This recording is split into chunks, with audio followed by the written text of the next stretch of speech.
Alright, there we are. Sorry about the wait, everybody. I was playing some zombie survival with a couple of old friends and ended up getting locked in a building and trapped by zombies. Building turned out to be a dance studio, so there were lots of dead dance studio students around, lockers and dance floors and whatnot.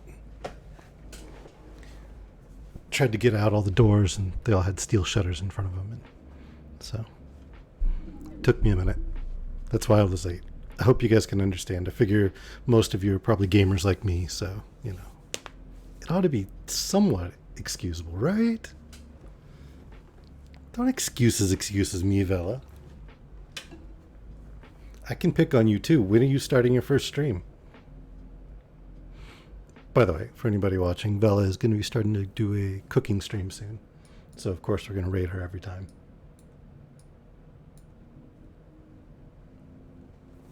Little dude ready to start a new book? On a day you don't have a migraine. That's kind of a big ask, isn't it?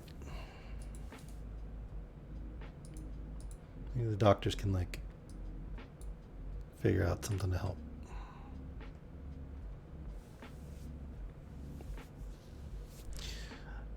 Hey, little dude. Promo posts. I forgot to do promo posts.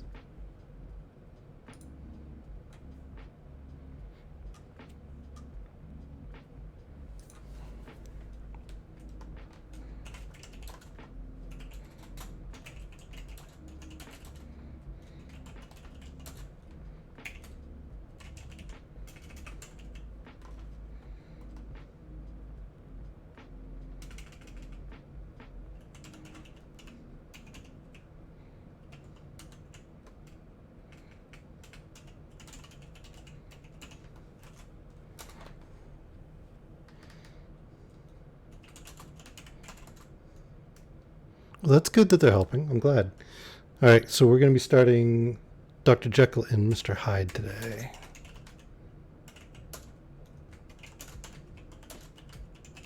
I think there was actually one you requested. Hey, Panda, welcome. Jekyll and Mr. Hyde, also by Robert Louis Stevenson.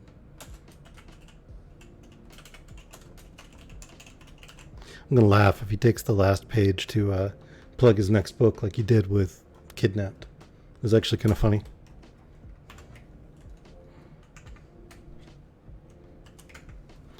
Alright, speaking of blatant self-promotion, let's post a couple of promo posts and then we'll get into it.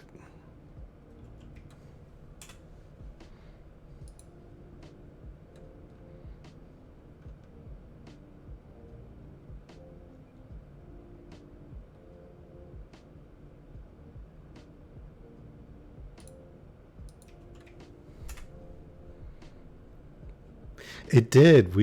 I didn't mean to have a monster theme, but we totally have a monster theme. It's not my fault. Don't blame me. Maybe blame me a little bit.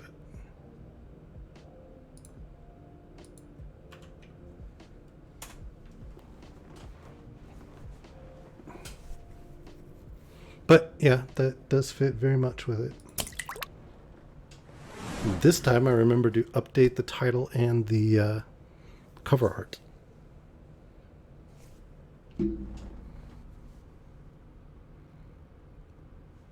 So, all set. Unfortunately, I do not have tea this time.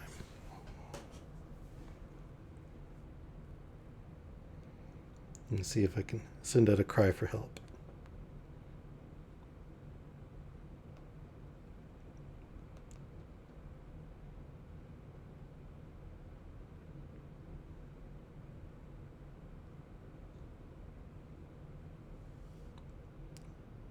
Alright, I could have a prayer emoji, right?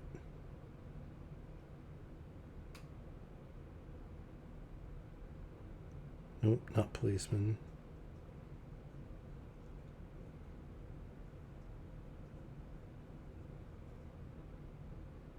There we go.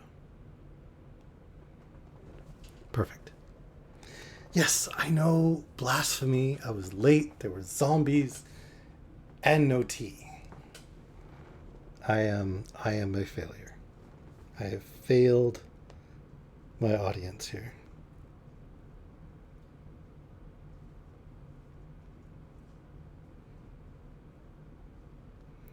Now we must pray that there's a kind soul out there to rescue me. What do I do with your obvious? I'm right here. Just, I don't always succeed at things. It happens.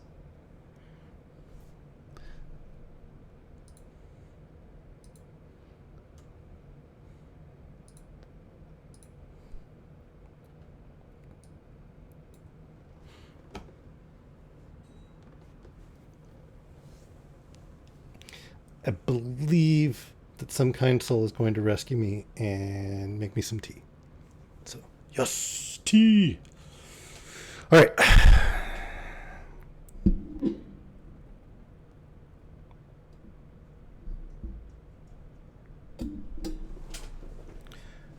We are reading, as I said, Dr. Jekyll and Mr. Hyde by Robert Louis Stevenson, one of the requests from one of you wonderful people from the Discord. So see, it really does work. I go through there every time that we're finishing a book. And I will tell her thank you from random internet strangers. Absolutely.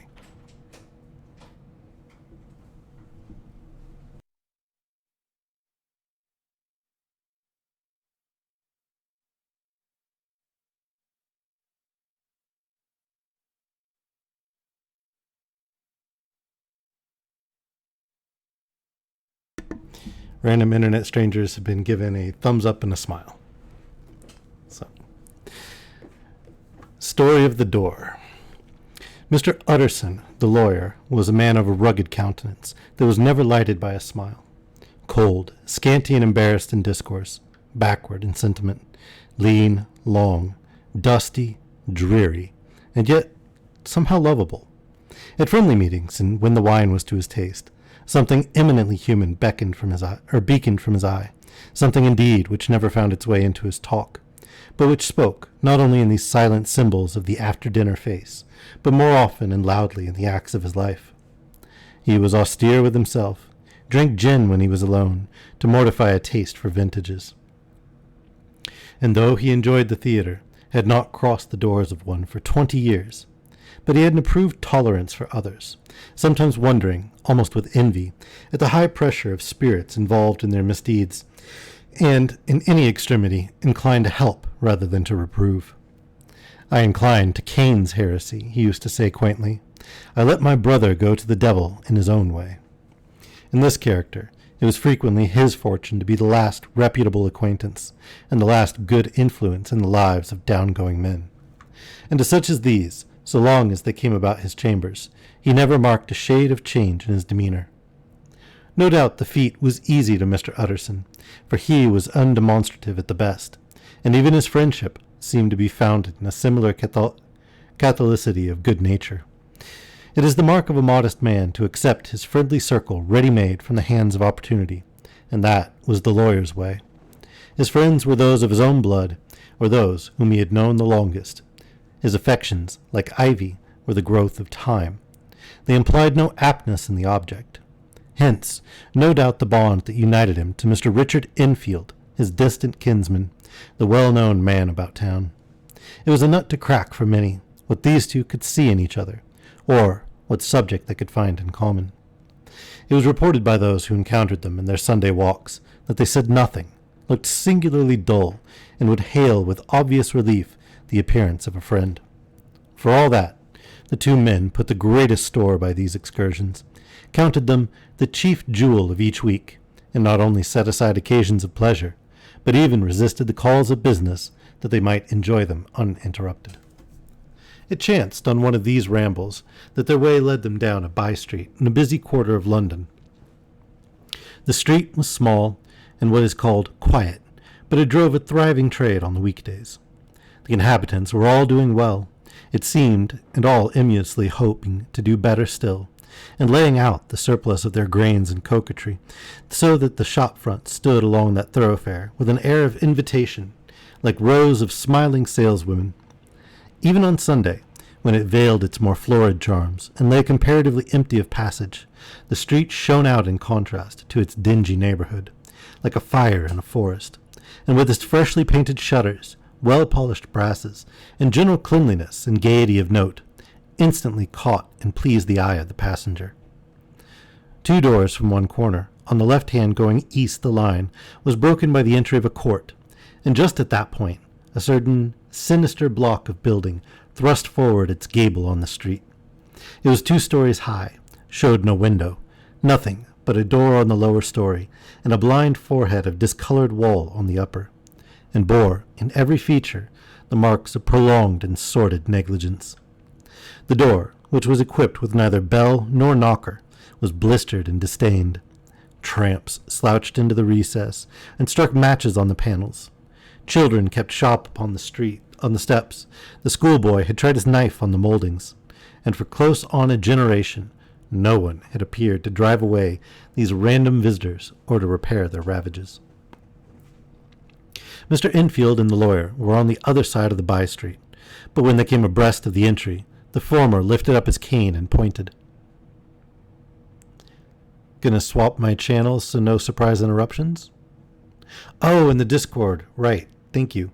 I don't actually have my headset on, so I wouldn't have heard it. And Discord's in streamer mode, so it wouldn't have done any notification noises, but I still really appreciate it. Thank you.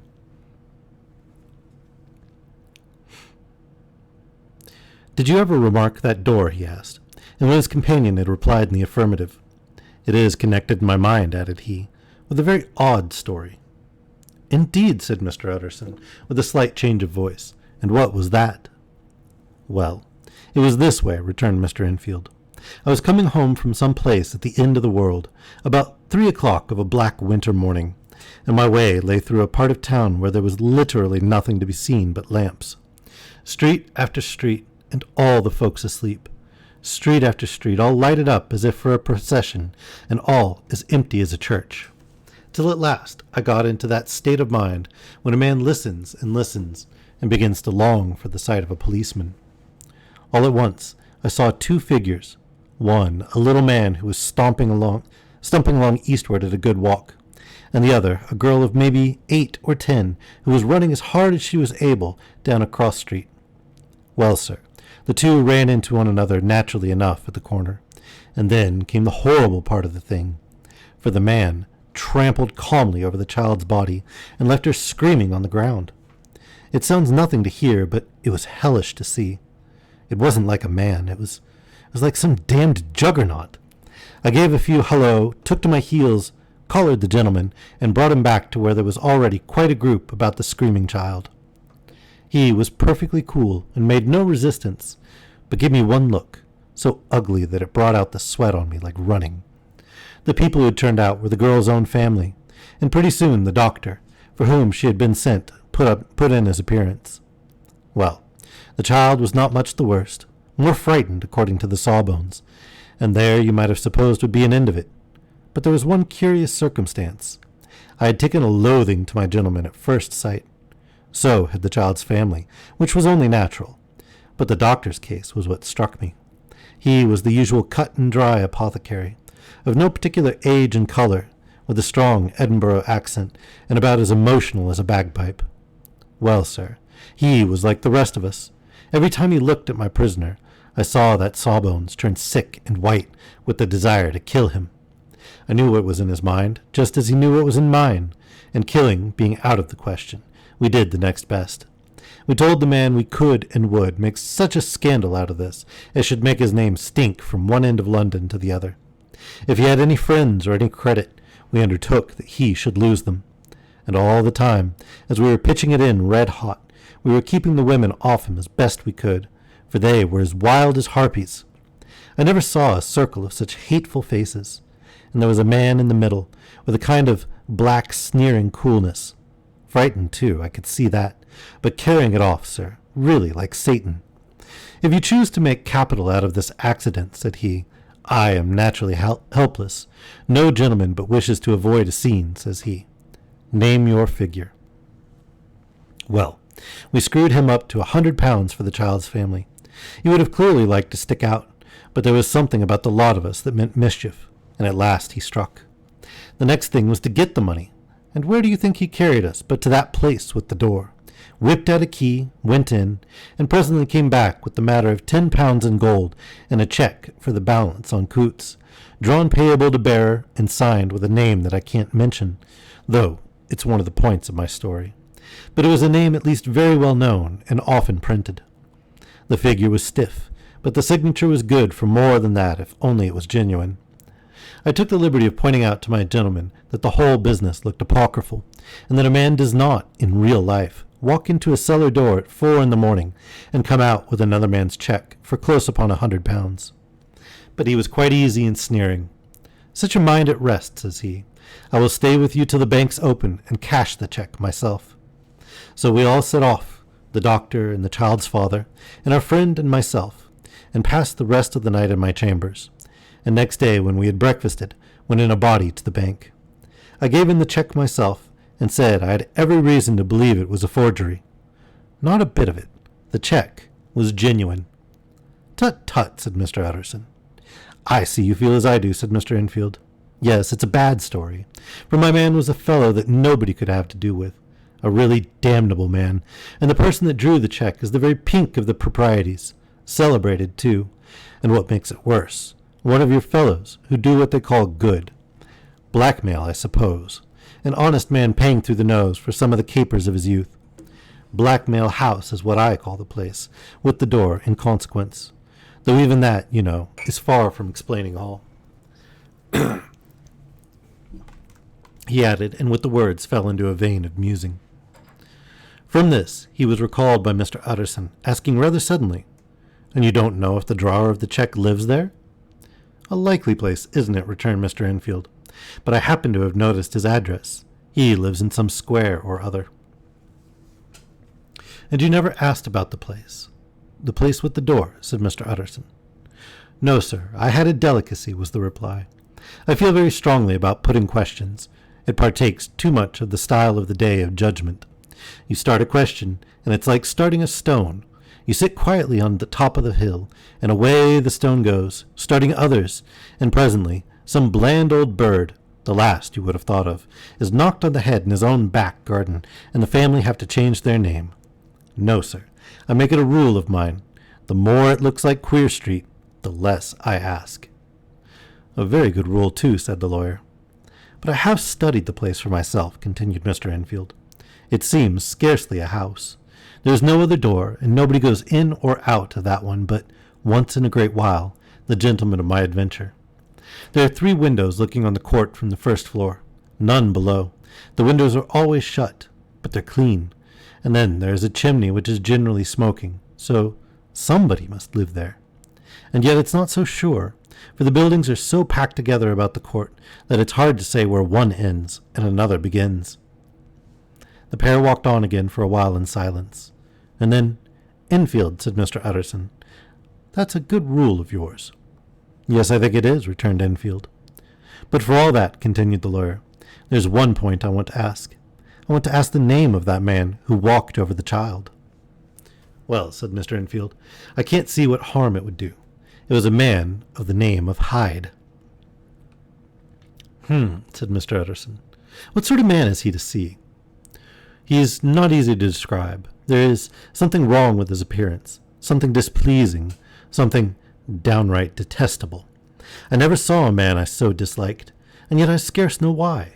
He must be deformed somewhere. He gives a strong feeling of deformity, although I couldn't specify the point. He is an extraordinary-looking man, and yet I really can name nothing out of the way. No, sir, I can make no hand of it. I can't describe him. And it's not one of memory, for I declare I can see him this moment." Mr. Utterson again walked some way in silence, and obviously under a weight of consideration. "You are sure he used a key?" he inquired at last. "My dear sir," began Enfield, surprised out of himself. "Yes, I know," said Utterson. I know it must seem strange. The fact is, if I do not ask you the name of the other party, it is because I know it already. You see, Richard, your tale has gone home. If you have been inexact in any point, you had better correct it." "I think you might have warned me," returned the other, with a touch of sullenness. "But I have been pedantically exact, as you call it. The fellow had a key, and what's more, he has it still. I saw him use it not a week ago." Mr. Utterson sighed deeply, but said never a word, and the young man presently resumed. "Here is another lesson to say nothing," said he. "I am ashamed of my long tongue. Let us make a bargain never to refer to this again." "With all my heart," said the lawyer. "I shall shake hands on that, Richard." By the way, the tea has arrived.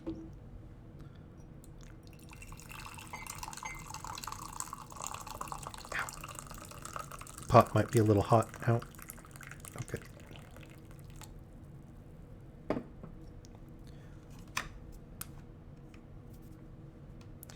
Little tea didn't never hurt a keyboard, right? Might have splashed a little bit. Search for Mr. Hyde. That evening, Mr. Utterson came home to his bachelor house in somber spirits and sat down to dinner without relish. It was his custom of a Sunday, when this meal was over, to sit close by the fire, a volume of some dry divinity on his reading desk, until the clock of the neighboring church rang out the hour of 12. "I will try not to, thank you, Sparky." When he would go soberly and gratefully to bed. On this night, however, as soon as the cloth was taken away, he took up a candle and went into his business room. There, he opened his safe, took from the most private part of it a document endorsed on the envelope as Dr. Jekyll's will, and sat down with a clouded brow to study its contents.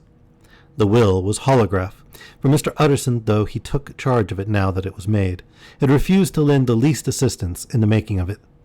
It provided not only that, in case of the decease of Henry Jekyll, M.D., D.C.L., LL.D., F.R.S., etc., all his possessions were to pass into the hands of his friend and benefactor, Edward Hyde, but in the case of Dr. Jekyll's disappearance or unexplained absence for any period exceeding 3 calendar months, the said Edward Hyde should step into the said Henry Jekyll's shoes without further delay, and free from any burthen or obligation beyond the payment of a few small sums to the members of the doctor's household.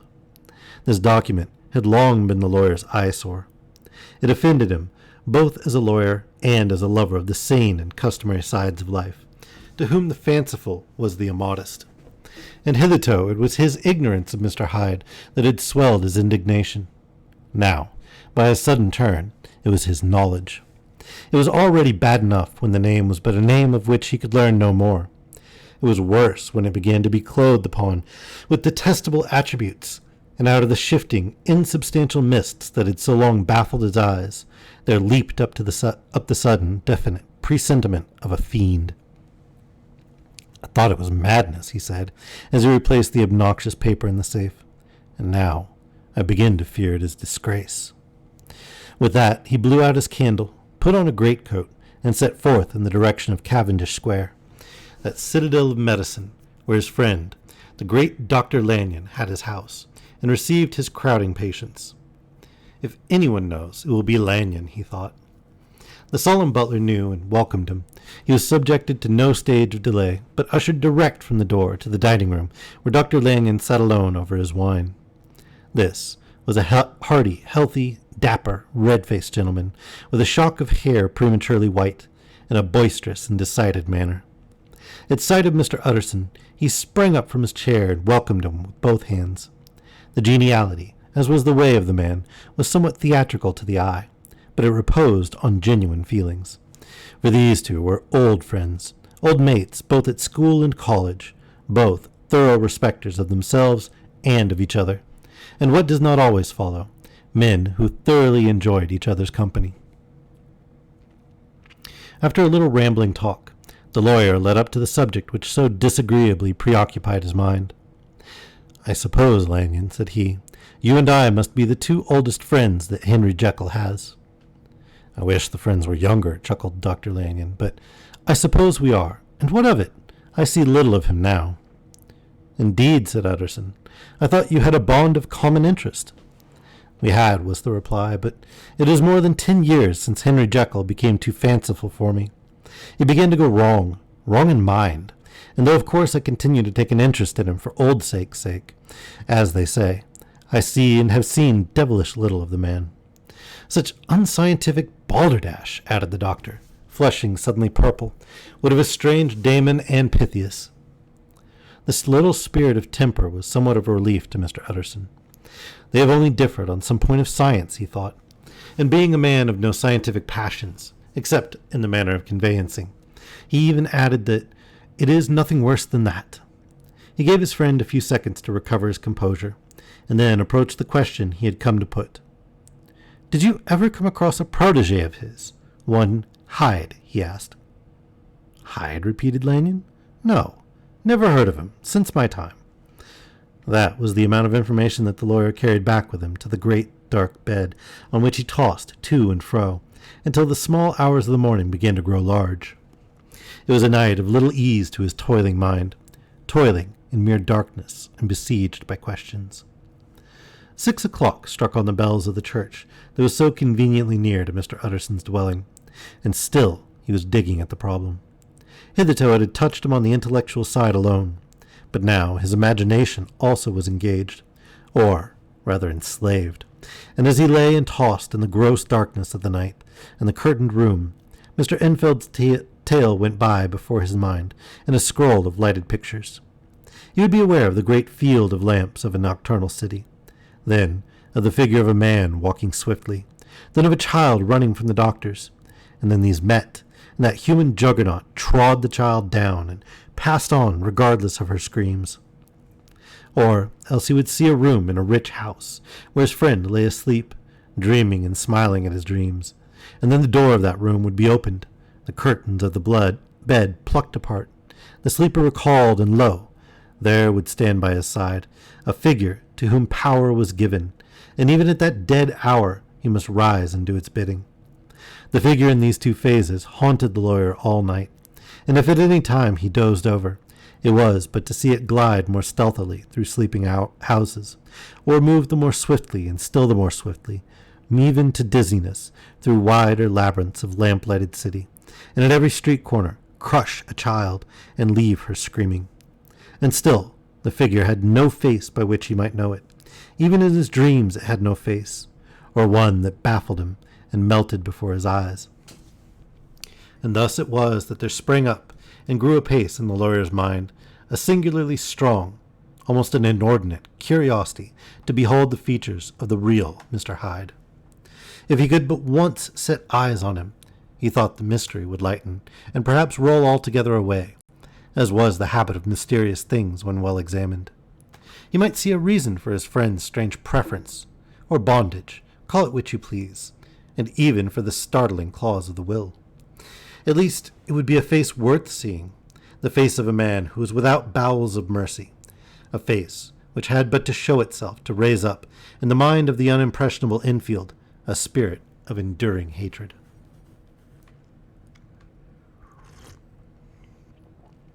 From that time forward, Mr. Utterson began to haunt the door in this by-street of shops.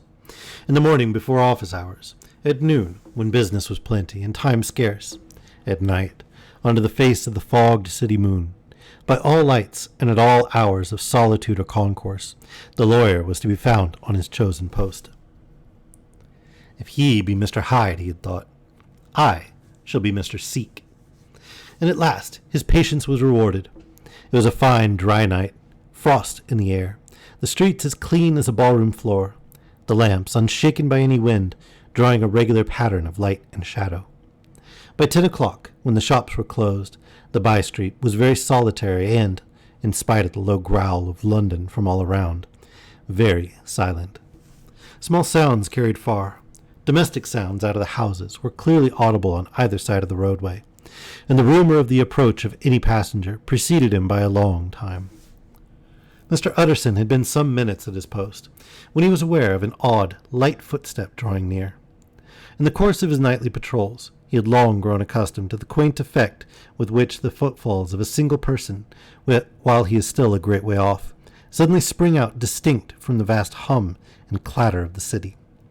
Yet his attention had never before been so sharply and decisively arrested, and it was with a strong, superstitious prevision of success that he withdrew into the entry of the court.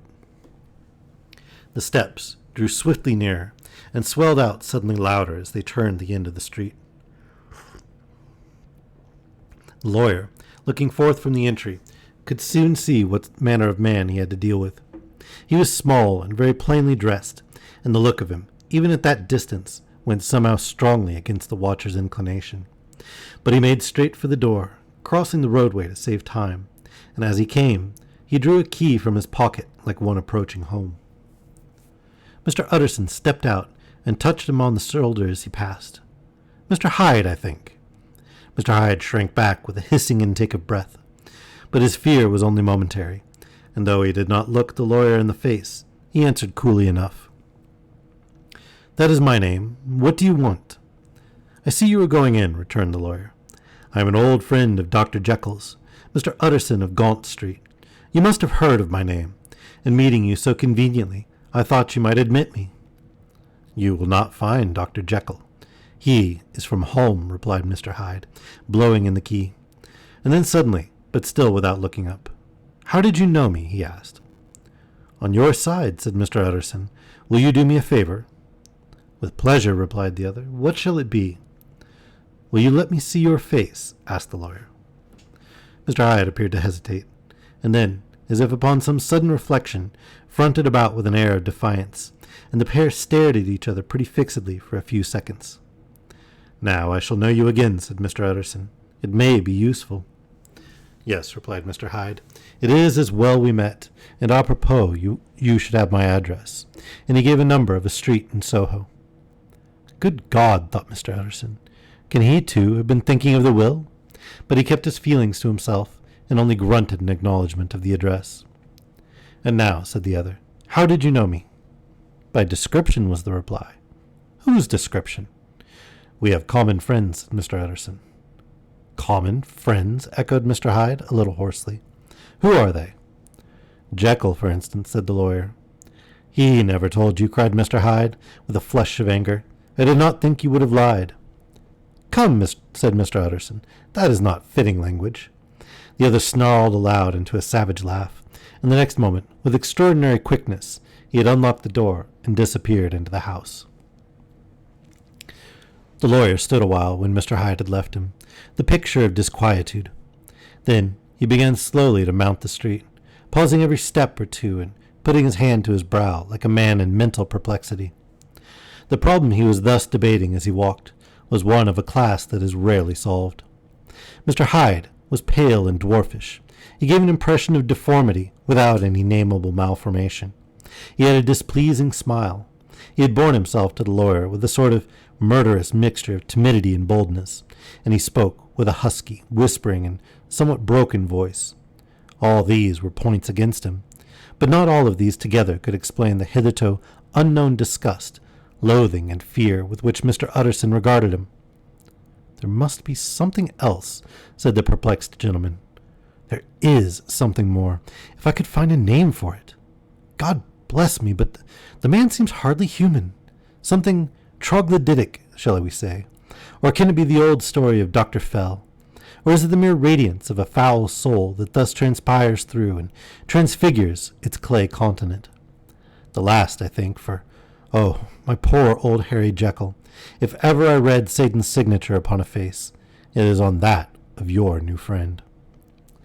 Round the corner from the by-street, there was a square of ancient, handsome houses, now for the most part decayed from their high estate, and let in flats and chambers to all sorts and conditions of men.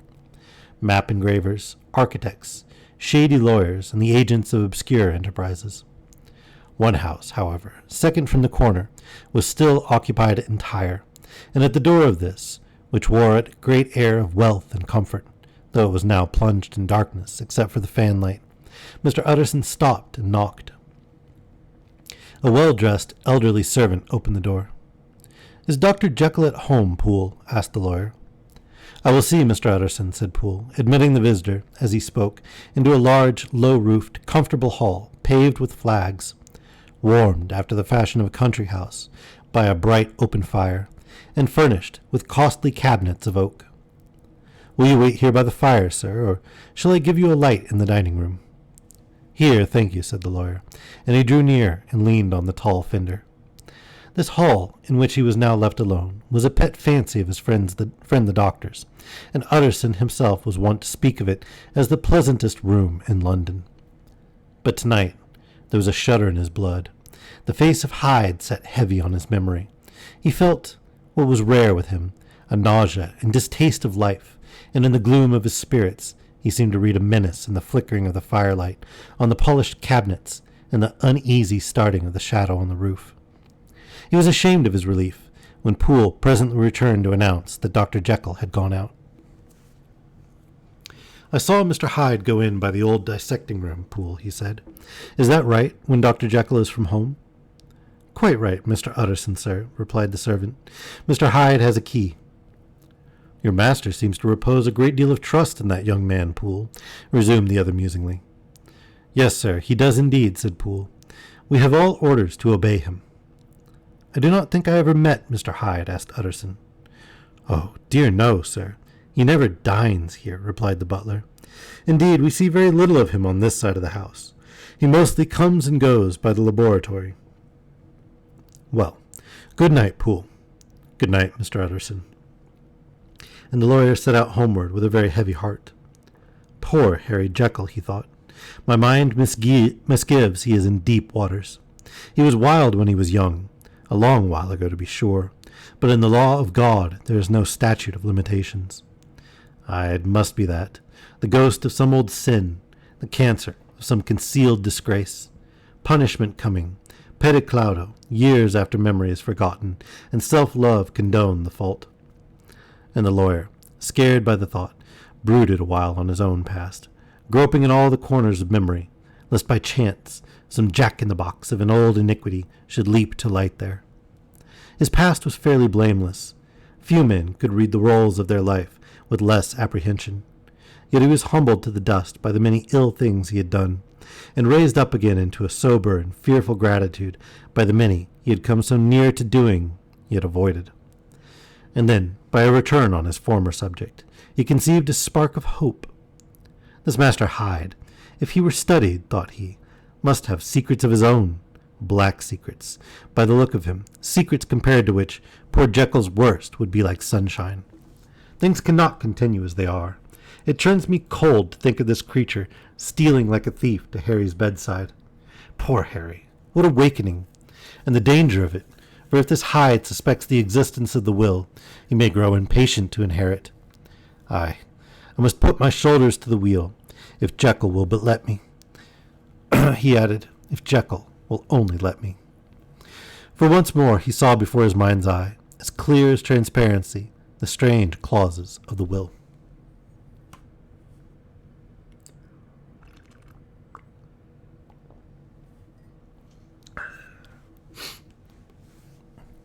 Next chapter. Dr. Jekyll was quite at ease. A fortnight later, by excellent good fortune, the doctor gave one of his pleasant dinners to some 5 or 6 old cronies, all intelligent, reputable men, and all judges of good wine, and Mr. Utterson so contrived that he remained behind after the others had departed. This was no new arrangement, but a thing that had befallen many scores of times. Where Utterson was liked, he was liked well. Hosts loved to detain the dry lawyer, when the light-hearted and loose-tongued had already their foot on the threshold. They liked to sit a while in his unobtrusive company, practicing for solitude, sobering their minds in the man's rich silence after the expense and strain of gaiety. To this rule Dr. Jekyll was no exception, and as he now sat on the opposite side of the fire, a large, well-made, smooth-faced man of 50, with something of a slyish cast perhaps, but every mark of capacity and kindness, you could see by his looks that he cherished for Mr. Utterson a sincere and warm affection. "I have been wanting to speak to you, Jekyll," began the latter. "You know that will of yours." A close observer might have gathered that the topic was distasteful, but the doctor carried it off gaily. "My poor Utterson," said he, "you are unfortunate in such a client. I never saw a man so distressed as you were by my will, unless it were that hide-bound pedant, Lanyon, at what he called my scientific heresies. Oh, I know he's a good fellow.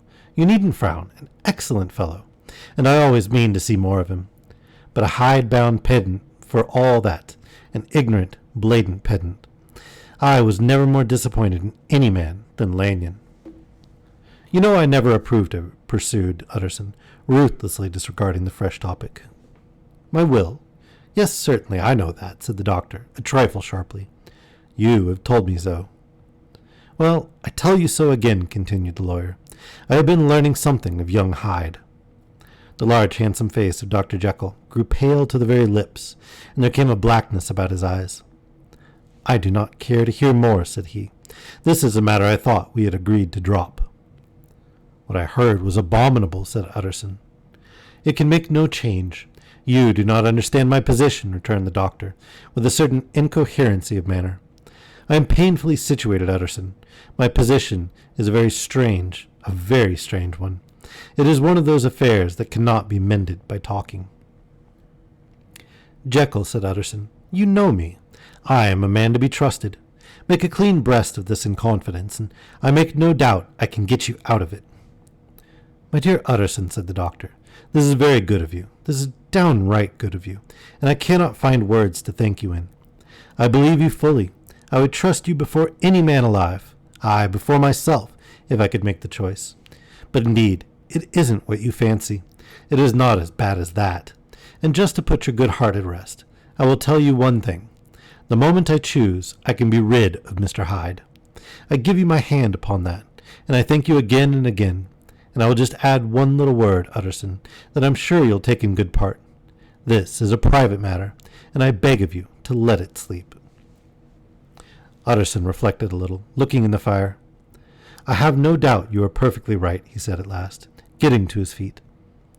Well, but since we have touched upon this business, and for the last time, I hope, continued the doctor, there is one point I should like you to understand. I have really a very great interest in poor Hyde. I know you have seen him. He told me so, and I fear he was rude. But I do sincerely take a very great interest in that young man. And if I am taken away, Utterson, I wish you to promise me that you will bear with him and get his rights for him. I think you would if you knew it all, and it would be a weight off my mind if you would promise. I can't pretend that I shall ever like him, said the lawyer. I don't ask that, pleaded Jekyll, laying his hand upon the other's arm. I only ask for justice. I only ask you to help him for my sake when I am no longer here. Utterson heaved an irrepressible sigh. Well, said he, I promise. The Carew murder case. Nearly a year later, in the month of October, 1800s, London was startled by a crime of singular ferocity and rendered all the more notable by the high position of the victim.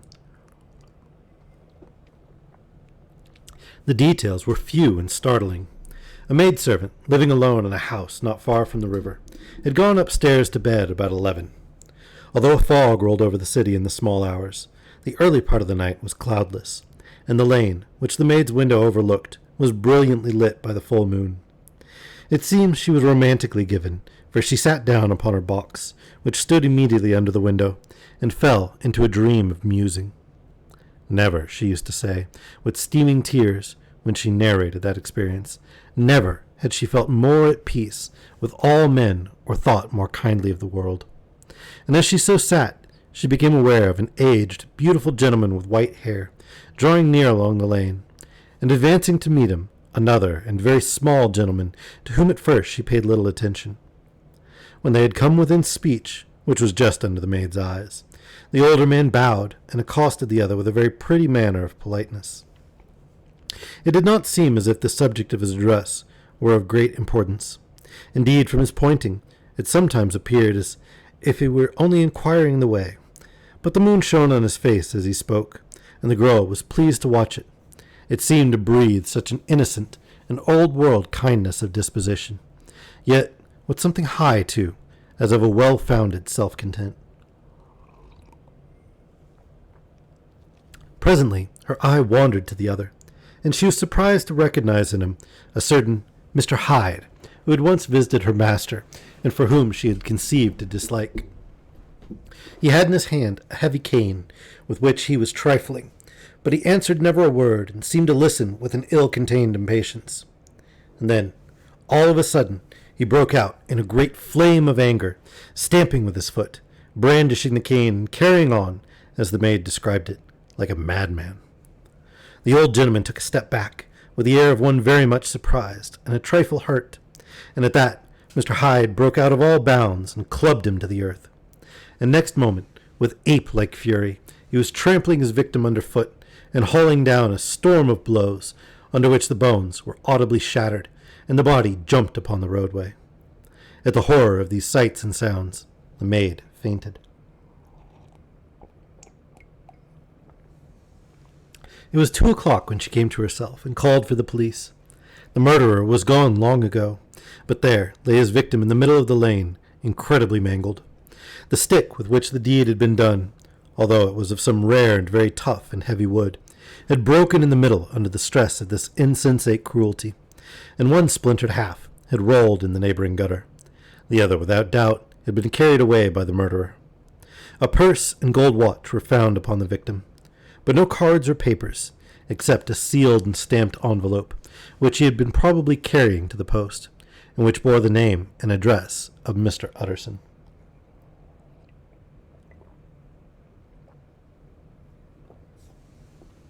This was brought to the lawyer the next morning, before he was out of bed, and he had no sooner seen it and been told of the circumstances than he shot out a solemn lip. "I shall say nothing till I've seen the body," said he. "This may be very serious. Have the kindness to wait while I dress." And with the same grave countenance, he hurried through his breakfast and drove to the police station, whither the body had been carried. As soon as he came into the cell, he nodded. "Yes," said he, "I recognize him. I am very sorry to say that this is Sir Danvers Carew." "Good God, sir!" exclaimed the officer. "Is it possible?" And the next moment his eye lighted up with professional ambition. "This will make a deal of noise," he said, "and perhaps you can help us to the man." And he briefly narrated what the maid had seen and showed the broken stick. Mr. Utterson had already quailed at the name of Hyde, but when the stick was laid before him, he could doubt no longer. Broken and battered as it was, he recognized it for one that he had himself presented many years before to Henry Jekyll. "Is this Mr. Hyde a person of small stature?" he inquired. "Particularly small and particularly wicked-looking is what the maid calls him," said the officer. Mr. Utterson reflected, and then raising his head, "If you will come with me in my cab," he said, "I think I can take you to his house." It was by this time about 9 in the morning, and the first fog of the season. A great chocolate-colored pall lowered over heaven, but the wind was continually charging and routing these embattled vapors, so that as the cab called from street to street, Mr. Utterson beheld a marvelous number of degrees and hues of twilight. For here it would be dark like the back end of evening, and there would be a glow of a rich, lurid brown, like the light of some strange conflagration. And here, for a moment, the fog would be quite broken up, and a haggard shaft of daylight would glance in between the swirling wreaths. The dismal quarter of Soho, seen under these changing glimpses, with its muddy ways and slatternly passengers, and its lamps, which had never been extinguished, or had been kindled afresh to combat this mournful reinvasion of darkness, seemed, in the lawyer's eyes, like a district of some city in a nightmare. The thoughts of his mind, besides, were of the gloomiest dye, and when he glanced at the companion of his drive, he was conscious of some touch of that terror of the law and the law's officers, which may at times assail the most honest. As the cab drew up before the address indicated, the fog lifted a little, and showed him a dingy street, a gin palace, a low French eating-house, a shop for the retail of penny numbers and two-penny salads, many ragged children huddled in the doorways, and many women of many different nationalities passing out, key in hand, to have a morning glass. And the next moment the fog settled down again upon that part, as brown as umber, and cut him off from his blackguardly surroundings. This was the home of Henry Jekyll's favorite, of a man who was heir to £250,000 sterling. An ivory-faced and silvery-haired old woman opened the door. She had an evil face, smoothed by hypocrisy, but her manners were excellent. Yes, she said, this was Mr. Hyde's, but he was not at home. He had been in that night very late, but he had gone away again in less than an hour. There was nothing strange in that. His habits were very irregular, and he was often absent, for instance. It was nearly 2 months since she had seen him till yesterday. "Very well, then. We wish to see his rooms," said the lawyer, and when the woman began to declare it was impossible, I had better tell you who this person is, he added. This is Inspector Newcomen of Scotland Yard. A flash of odious joy appeared upon the woman's face. Ah, said she, he is in trouble. What has he done? Mr. Utterson said, and the inspector exchanged glances. He doesn't seem a very popular character, observed the latter. And now, my good woman, just let me and this gentleman have a look about us. In the whole extent of the house, which, but for the old woman, remained otherwise empty, Mr. Hyde had only used a couple of rooms. But these were furnished with luxury and good taste. A closet was filled with wine. The plate was of silver, the napery elegant. A good picture hung upon the walls. A gift, as Utterson supposed, from Henry Jekyll, who was much of a connoisseur, and the carpets were of many piles and agreeable in color. Plies. At this moment, however, the rooms bore every mark of having been recently and hurriedly ransacked. Clothes lay about the floor, with their pockets inside out. Lockfast drawers stood open, and on the hearth there lay a pile of grey ashes, as though many papers had been burned.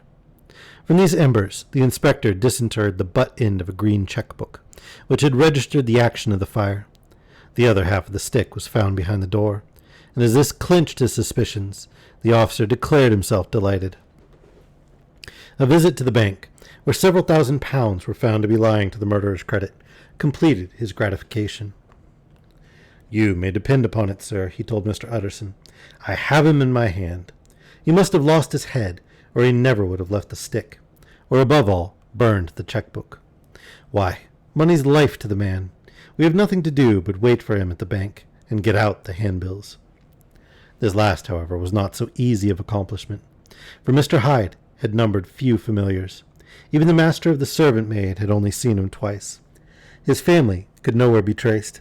He had never been photographed, and the few who could describe him differed widely, as common observers will. Only on one point were they agreed, and that was the haunting sense of unexpressed deformity with which the figure impressed his beholders. Incident of the letter. It was late in the afternoon when Mr. Utterson found his way to Dr. Jekyll's door, where he was at once admitted by Poole, and carried down by the kitchen offices, and across a yard which had once been a garden, to the building which was indifferently known as the laboratory, or dissecting rooms. The doctor had bought his house from the heirs of a celebrated surgeon, and his own tastes, being rather chemical than anatomical, had changed the destination of the block at the bottom of the garden. It was the first time that the lawyer had been received in that part of his friend's quarters, and he eyed the dingy, windowless structure with curiosity, and gazed round with a distasteful sense of strangeness as he crossed the theatre, once crowded with eager students, and now lying gaunt and silent, the tables laden with chemical apparatus, the floors strewn with crates and littered with packing straw, and the light falling dimly through the foggy cupola. At the further end, a flight of stairs mounted to a door covered with red baize, and through this Mr. Utterson was at last received into the doctor's cabinet. It was a large room, fitted round with glass presses, furnished, among other things, with a cheval-glass and a business table, and looking out upon the court by 3 dusty windows, barred with iron. The fire burned in the grate. A lamp was set lighted on the chimney shelf, for even in the houses the fog began to lie thickly, and there, close up to the warmth, sat Dr. Jekyll, looking deathly sick. He did not rise to meet his visitor, but held out a cold hand, and bade him welcome in a changed voice. "And now," said Mr. Utterson, as soon as Poole had left them, "you have heard the news." The doctor shuddered. "They were crying it in the square," he said. "I heard them in my dining room." "One word," said the lawyer.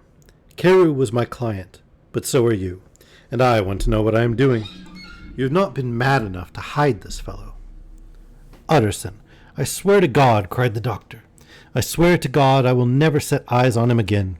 I bind my honor to you that I am done with him in this world. It is all at an end, and indeed he does not want my help. You do not know him as I do. He is safe. He is quite safe. Mark my words. He will never more be heard of." The lawyer listened gloomily. He did not like his friend's feverish manner. "You seem pretty sure of him," said he, "and for your sake, I hope you may be right. If it came to a trial, your name might appear." "I am quite sure of him," replied Jekyll. "I have grounds for certainty that I cannot share with anyone, but there is one thing on which you may advise me. I have received a letter, and I am at a loss whether I should show it to the police. I should like to leave it in your hands, Utterson. You would judge wisely, I am sure. I have so great a trust in you." "You fear, I suppose, that it might lead to his detection?" asked the lawyer. "No," said the other. "I cannot say that I care what becomes of Hyde. I am quite done with him. I was thinking of my own character, which this hateful business has rather exposed." Utterson ruminated a while. He was surprised at his friend's selfishness, and yet relieved by it. "Well," said he at last, "let me see the letter."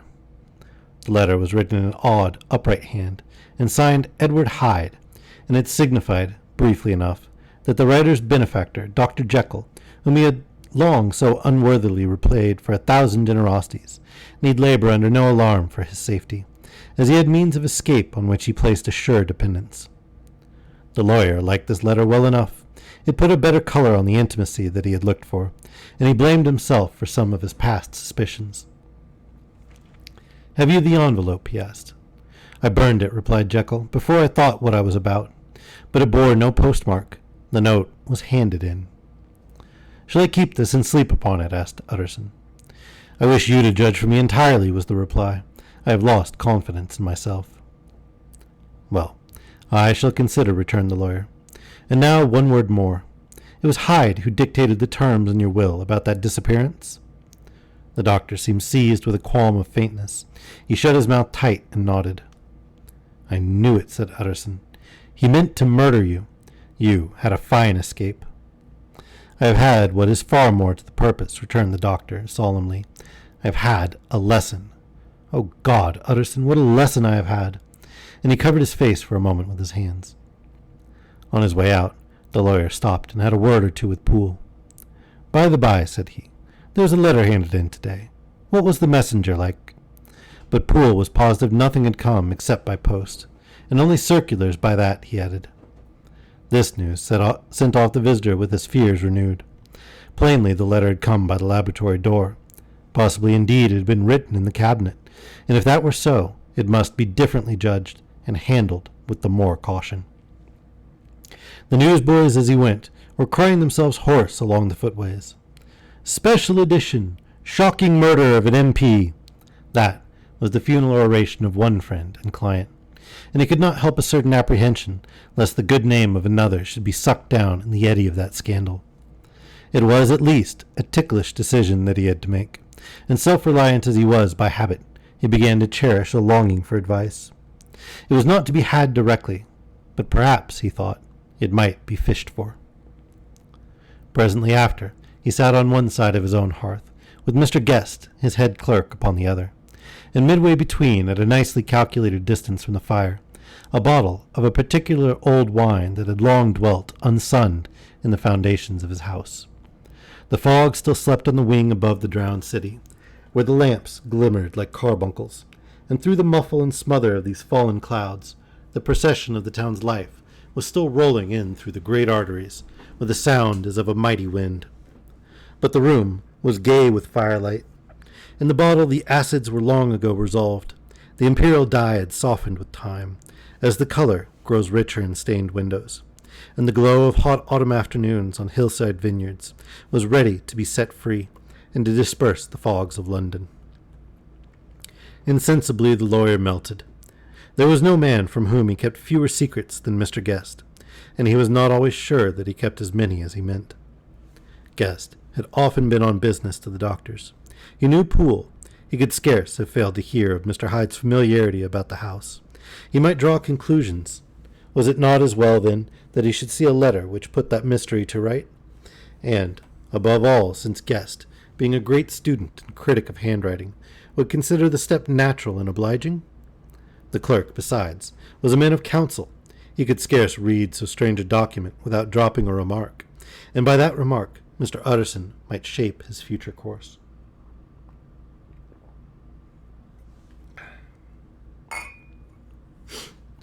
"This is a sad business about Sir Danvers," he said. "Yes, sir, indeed. It has elicited a great deal of public feeling," returned Guest. "The man, of course, was mad." "I should like to hear your views on that," replied Utterson.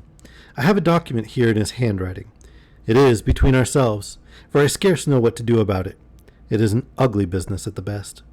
But there it is, quite in your way, a murderer's autograph." Guest's eyes brightened, and he sat down at once and studied it with passion. "No, sir," he said. "Not mad, but it is an odd hand. And by all accounts a very odd writer," added the lawyer. Just then the servant entered with a note. "Is that from Dr. Jekyll, sir?" inquired the clerk. "I thought I knew the writing. Anything private, Mr. Utterson?" "Only an invitation to dinner. Why? Do you want to see it?" "One moment. I thank you, sir," and the clerk laid the 2 sheets of paper alongside and sedulously compared their contents. "Thank you, sir," he said at last, returning both. "It's a very interesting autograph."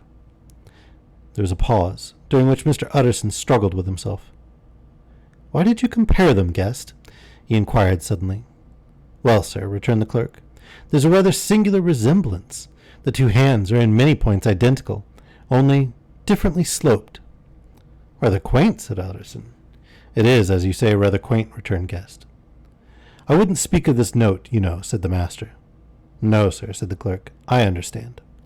But no sooner was Mr. Utterson alone that night than he locked the note into his safe, where it reposed from that time forward. What, he thought? Henry Jekyll forged for a murderer? And his blood ran cold in his veins.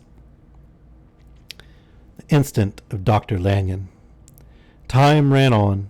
Thousands of pounds were offered in reward, for the death of Sir Danvers was resented as a public injury. But Mr. Hyde had disappeared out of the ken of the police as though he had never existed. Much of his past was unearthed, indeed, and all disreputable. Tales came out of the man's cruelty, at once so callous and violent, of his vile life, of his strange associates, of the hatred that seemed to have surrounded his career. But of his present whereabouts, not a whisper. From the time he had left the house in Soho on the morning of the murder, he was simply blotted out, and gradually, as time drew on, Mr. Utterson began to recover from the hotness of his alarm, and to grow more quiet with himself. The death of Sir Danvers was, to his way of thinking, more than paid for by the disappearance of Mr. Hyde. Now that that evil influence had been withdrawn, a new life began for Dr. Jekyll. He came out of his seclusion, renewed relations with his friends, became once more their familiar guest and entertainer, and whilst he had always been known for charities, he was now no less distinguished for religion. He was busy. He was much in the open air. He did good. His face seemed to open and brighten, as if with an inward consciousness of service. And for more than 2 months, the doctor was at peace. On the 8th of January, Utterson had dined at the doctor's with a small party. Lanyon had been there, and the face of the host had looked from one to the other, as in the old days when the trio were inseparable friends. On the 12th, and again on the 14th, the door was shut against the lawyer. The doctor was confined to the house, Poole said, and saw no one. On the 15th he tried again, and was again refused, and having now been used for the last 2 months to see his friend almost daily, he found this return of solitude to weigh upon his spirits. The 5th night he had in guest to dine with him, and the 6th he betook himself to Dr. Lanyon's. There, at least, he was not denied admittance, but when he came in, he was shocked at the change which had taken place in the doctor's appearance. He had his death warrant written legibly upon his face. The rosy man had grown pale. His flesh had fallen away. He was visibly balder and older, and yet it was not so much these tokens of a swift physical decay that arrested the lawyer's notice, as a look in the eye and a quality of manner that seemed to testify to some deep-seated terror of the mind. It was unlikely that the doctor should fear death, and yet that was what Utterson was tempted to suspect. Yes, he thought, he is a doctor. He must know his own state, and that his days are counted, and the knowledge is more than he can bear. And yet, when Utterson remarked on his ill looks, it was with an air of great firmness that Lanyon declared himself a doomed man. "I have had a shock," he said, and I shall never recover. It is a question of weeks. Well, life has been pleasant. I liked it. Yes, sir, I used to like it. I sometimes think if we knew all, we should be more glad to get away. Jekyll is ill too, observed Utterson. Have you seen him? But Lanion's face changed, and he held up a trembling hand. I wish to see or hear no more of Dr. Jekyll, he said, in a loud, unsteady voice. I am quite done with that person, and I beg that you will spare me any allusion to one whom I regard as dead. Tut, tut, said Mr. Utterson, and then, after a considerable pause, Can I do anything? He inquired. We are 3 very old friends, Lanyon. We shall not live to make others. Nothing can be done, returned Lanyon. Ask himself. He will not see me, said the lawyer. I am not surprised that that was the reply. Some day, Utterson, after I am dead, you may perhaps come to learn the right and wrong of this. I cannot tell you. And in the meantime, if you can sit and talk with me of other things, for God's sake, stay and do so. But if you cannot keep clear of this accursed topic, then in God's name, go, for I cannot bear it.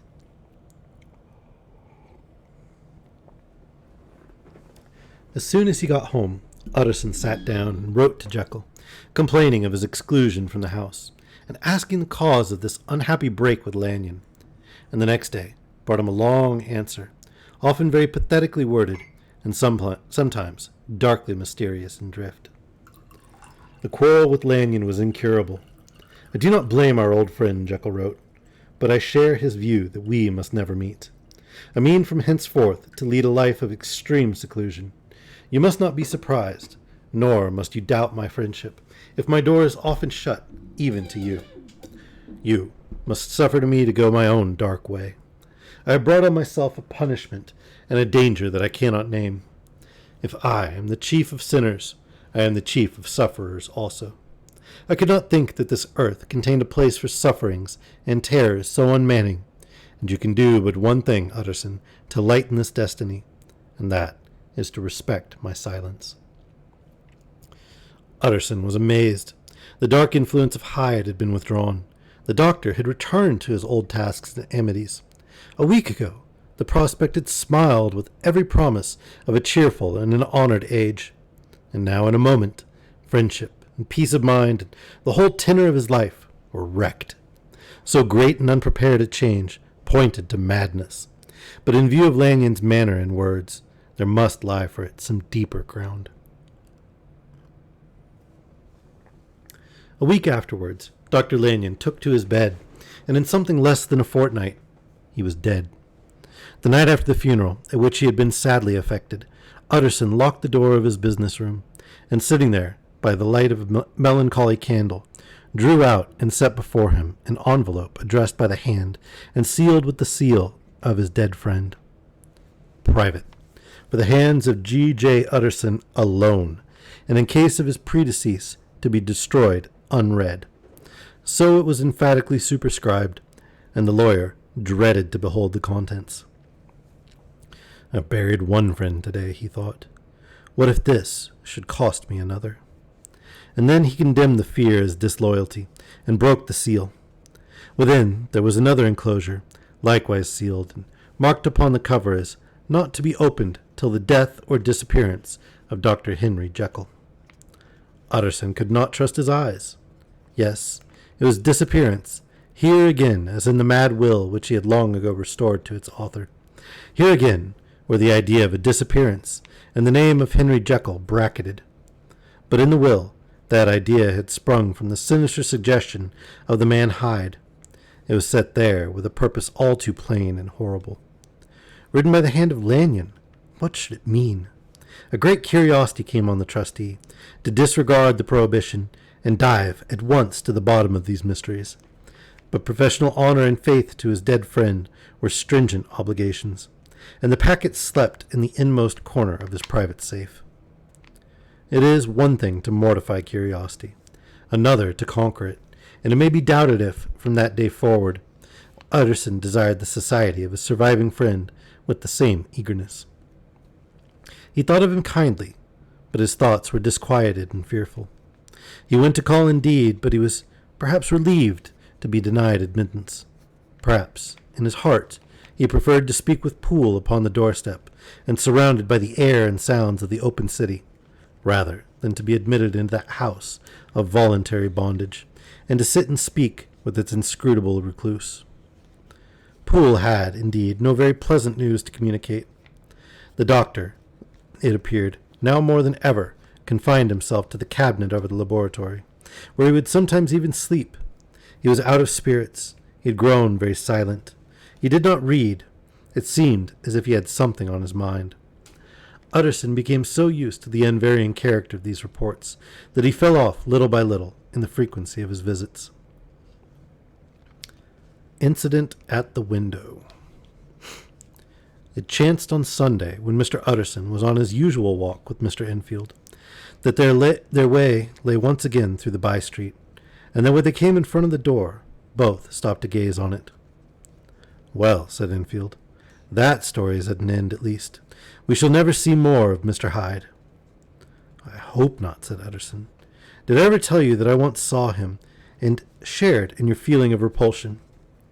"It is impossible to do the one without the other," returned Enfield. "And by the way, what an ass you must have thought me not to know that this was a back way to Dr. Jekyll's. It was partly your own fault that I found it out, even when I did." "So you found it out, did you?" said Utterson. "But if that be so, we may step into the court and take a look at the windows. To tell you the truth, I am uneasy about poor Jekyll, and even outside I feel as if the presence of a friend might do him good." The court was very cool and a little damp, and full of premature twilight, although the sky, high up overhead, was still bright with the sunset. The middle one of the three windows was halfway open, and sitting close beside it, taking the air with an infinite sadness of mien, like some disconsolate prisoner, Utterson saw Dr. Jekyll. "What, Jekyll!" he cried. "I trust you are better." "I am very low, Utterson," replied the doctor drearily. "Very low. It will not last long, thank God."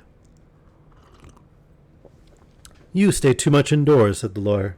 "You should be out, whipping up the circulation like Mr. Enfield and I.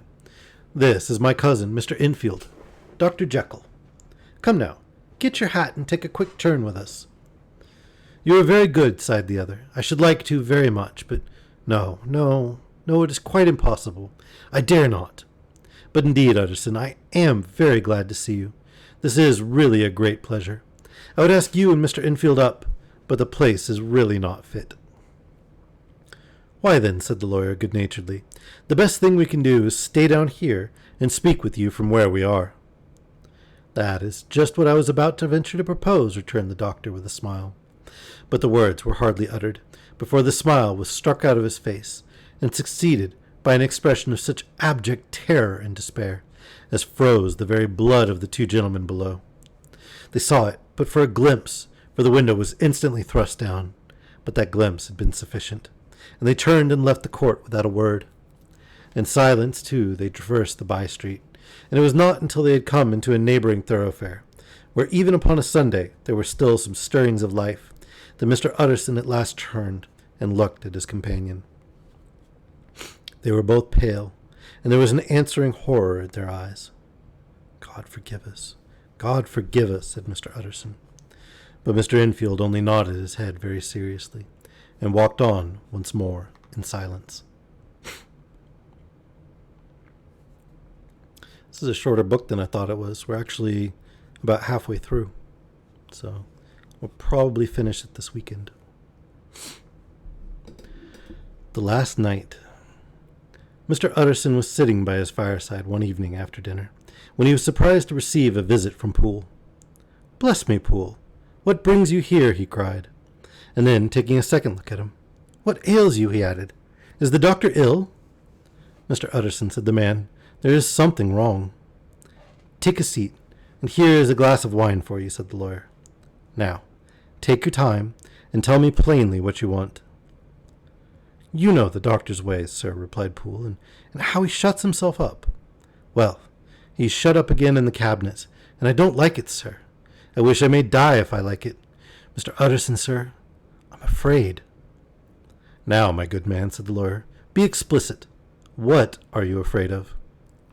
I have been afraid for about a week, returned Poole, doggedly disregarding the question, and I can bear it no more.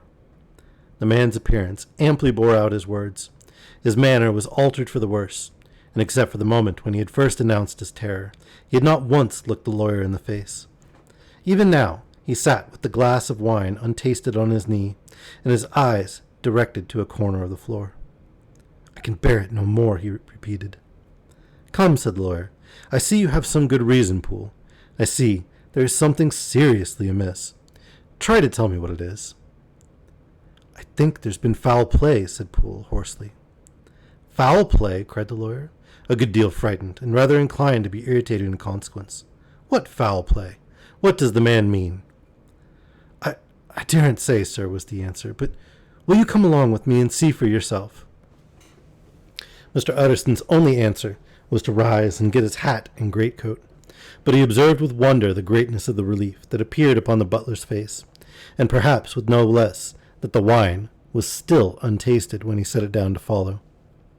It was a wild, cold, seasonable night of March, with a pale moon lying on her back as though the wind had tilted her, and a flying wrack of the most diaphanous and lawny texture. The wind made talking difficult, and flecked the blood into the face. It seemed to have swept the streets unusually bare of passengers. Besides, for Mr. Utterson thought he had never seen that part of London so deserted. He could have wished it otherwise. Never in his life had he been conscious of so sharp a wish to see and touch his fellow creatures. For struggle as he might, there was borne in upon his mind a crushing anticipation of calamity. The square, when they got there, was full of wind and dust, and the thin trees in the garden were lashing themselves along the railing. Poole, who had kept all the way a pace or two ahead, now pulled up in the middle of the pavement, and in spite of the biting weather, took off his hat and mopped his brow with a red pocket-handkerchief. But for all the hurry of his coming, these were not the dews of exertion that he wiped away, but the moisture of some strangling anguish, for his face was white, and his voice, when he spoke, harsh and broken. Well, sir, he said, here we are. God grant there be nothing wrong. Amen, Poole, said the lawyer. Thereupon the servant knocked in a very guarded manner. The door was opened on the chain, and a voice asked from within, Is that you, Poole? It's all right, said Poole. Open the door. The hall, when they entered it, was brightly lighted up. The fire was built high, and about the hearth the whole of the servants, men and women, stood huddled together like a flock of sheep.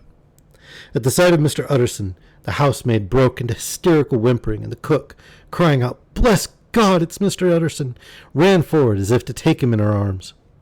What, are you all here? Said the lawyer peevishly. Very irregular, very unseemly. Your master would be far from pleased. They're all afraid, said Poole. Blank silence followed, no one protesting. Only the maid lifted her voice, and now wept loudly. Hold your tongue, Poole said to her, with a ferocity of accent that testified to his own jangled nerves. And indeed, when the girl had so suddenly raised the note of her lamentation, they had all started, and turned toward the inner door with faces of dreadful expectation.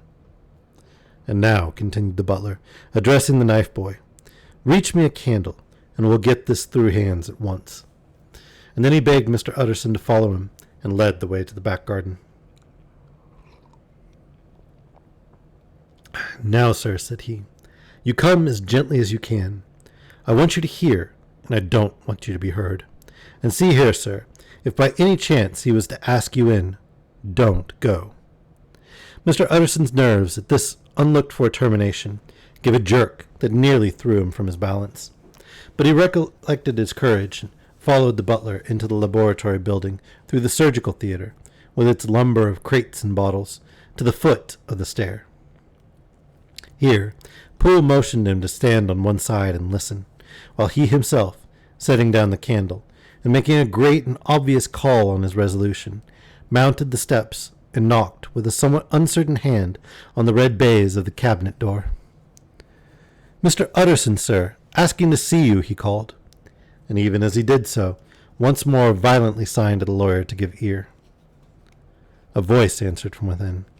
Tell him I cannot see anyone, it said complainingly.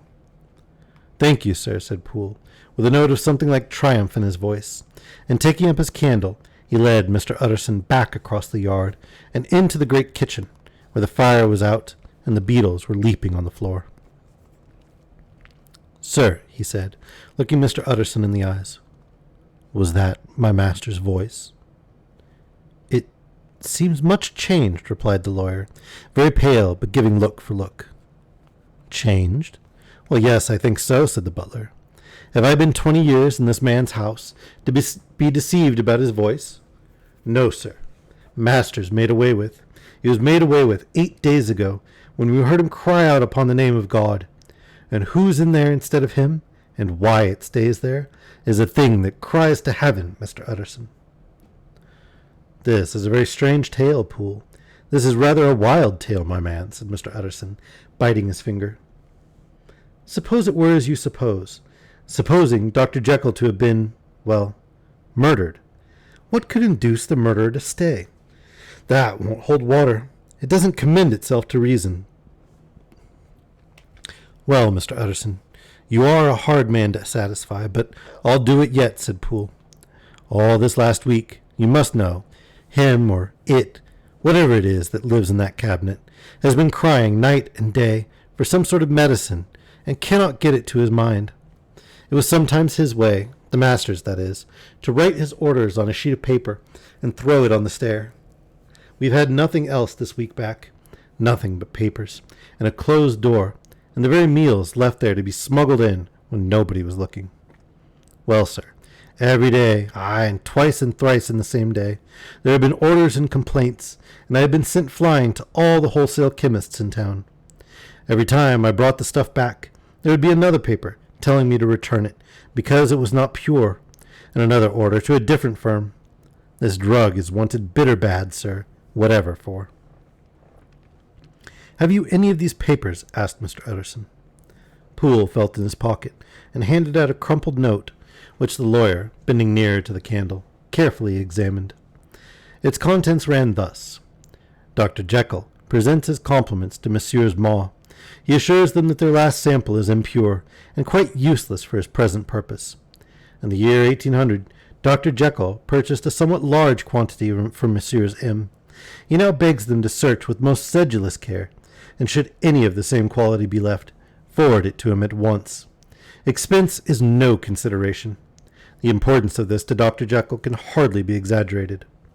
So far the letter had run composedly enough, but here, with a sudden splutter of the pen, the writer's emotion had broken loose.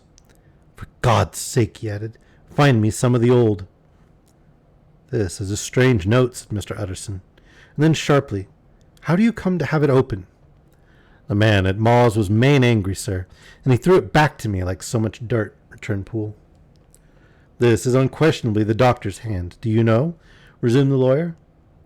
I thought it looked like it, said the servant rather sulkily, and then, with another voice, but what matters hand of right, he said. I've seen him. Seen him, repeated Mr. Utterson. Well? That's it, said Poole. It was this way. I came suddenly into the theatre from the garden.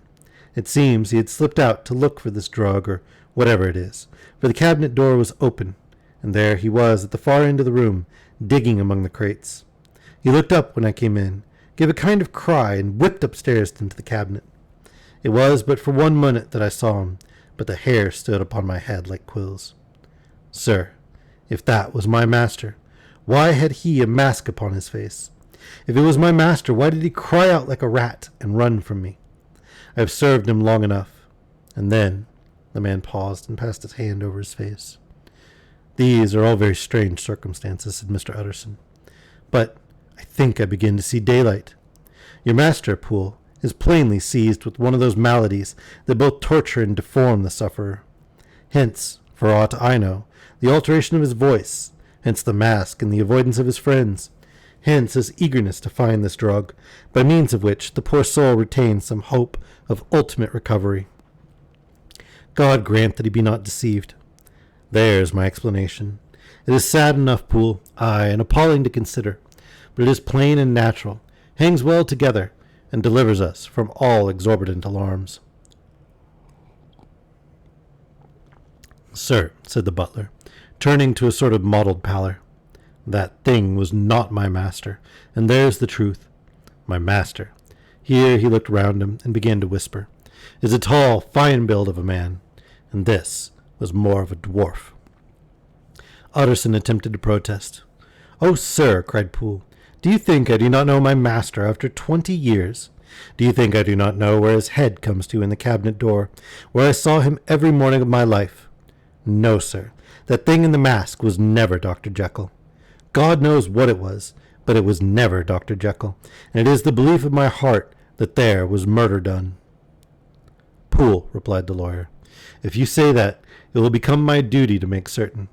Much as I desire to spare your master's feelings, much as I am puzzled by this note, which seems to prove him to be still alive, I shall consider it my duty to break in that door."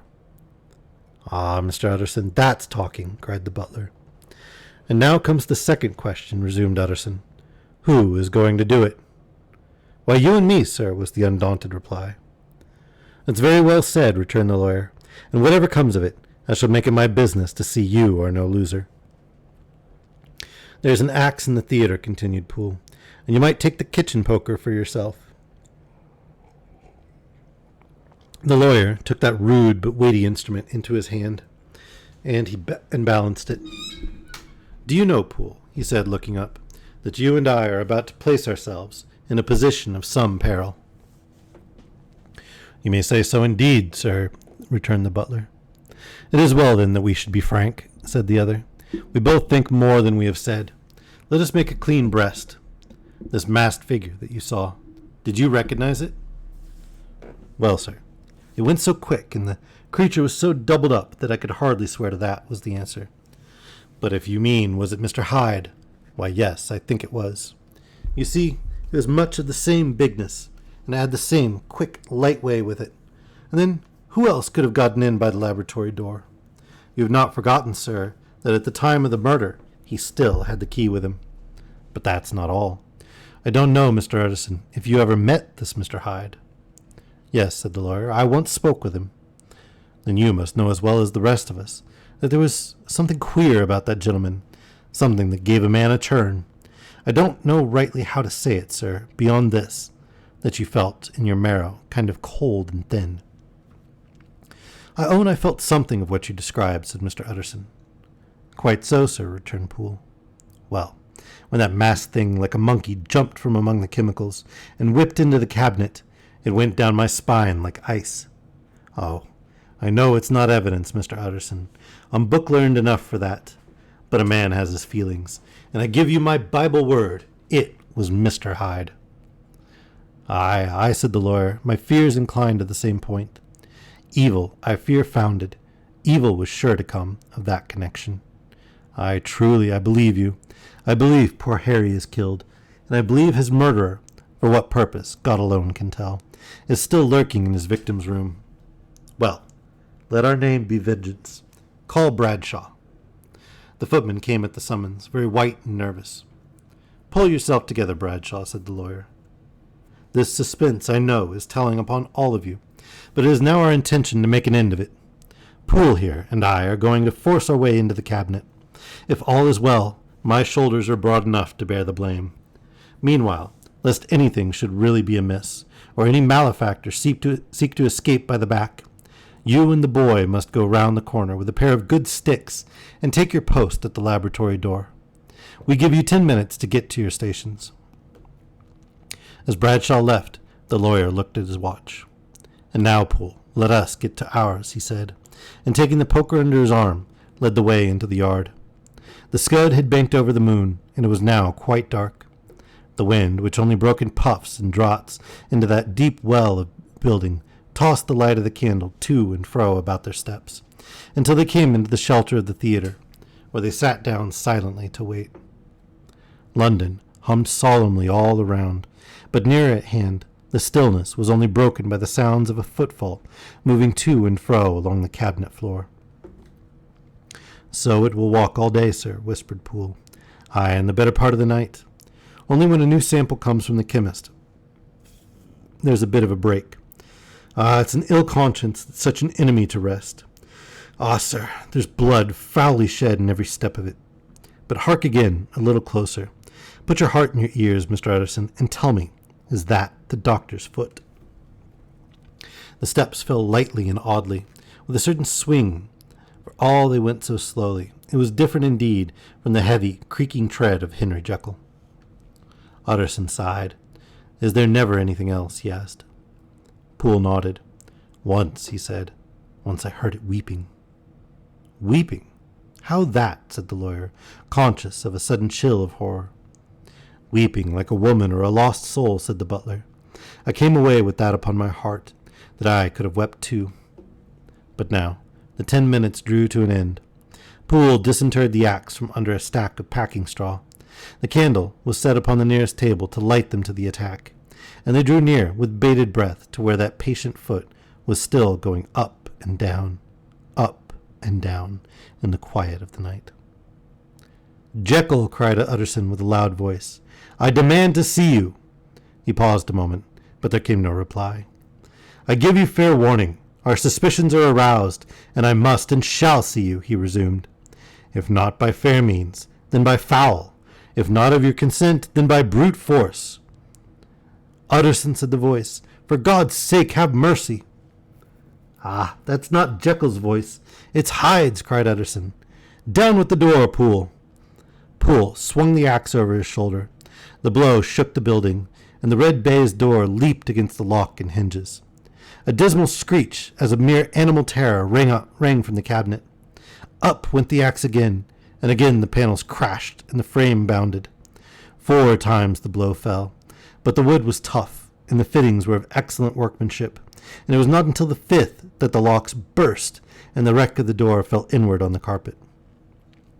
The besiegers, appalled by their own riot, and the stillness that had succeeded, stood back a little and peered in. There lay the cabinet before their eyes in the quiet lamplight, a good fire glowing and chattering on the hearth, the kettle singing its thin strain, a drawer or two open, papers neatly set forth on the business table, and nearer the fire the things laid out for tea, the quietest room, you would have said, and, but for the glazed presses full of chemicals, the most commonplace that night in London. Right in the middle there lay the body of a man sorely contorted and still twitching. They drew near on tiptoe, turned it on its back, and beheld the face of Edward Hyde. He was dressed in clothes far too large for him, clothes of the doctor's bigness. The cords of his face still moved with a semblance of life, but life was quite gone, and by the crushed phial in the hand, and the strong smell of kernels that hung upon the air, Utterson knew that he was looking on the body of a self-destroyer. We've come too late, he said sternly, whether to save or punish. Hyde has gone to his account, and it only remains for us to find the body of your master. The far greater proportion of the building was occupied by the theater, which filled almost the whole ground story and was lighted from above, and by the cabinet which formed an upper story at one end and looked upon the court. A corridor joined the theater to the door on the by-street, and with this the cabinet communicated separately by a second flight of stairs. There were, besides, a few dark closets in a spacious cellar. All these they now thoroughly examined. Each closet needed but a glance, for all were empty, and all, by the dust that fell from their doors, had stood long unopened. The cellar indeed was filled with crazy lumber, mostly dating from the times of the surgeon who was Jekyll's predecessor. But even as they opened the door, they were advertised of the uselessness of further search, by the fall of a perfect mat of cobweb which had for years sealed up the entrance. Nowhere was there any trace of Henry Jekyll, dead or alive. Poole stamped on the flags of the corridor. He must be buried here, he said, hearkening to the sound. Or he may have fled, said Utterson, and he turned to examine the door in the by-street. It was locked, and lying nearby on the flags they found the key, already stained with rust. This does not look like use, observed the lawyer. Use, echoed Poole. Do you not see, sir? It is broken, much as if a man had stamped on it. Aye, continued Utterson, and the fractures too are rusty. The two men looked at each other with a scare. This is beyond me, Poole, said the lawyer. Let us go back to the cabinet. They mounted the stair in silence, and still, with an occasional awestruck glance at the dead body, proceeded more thoroughly to examine the contents of the cabinet. At one table there were traces of chemical work, various measured heaps of some white salt being laid on glass saucers, as though for an experiment in which the unhappy man had been prevented.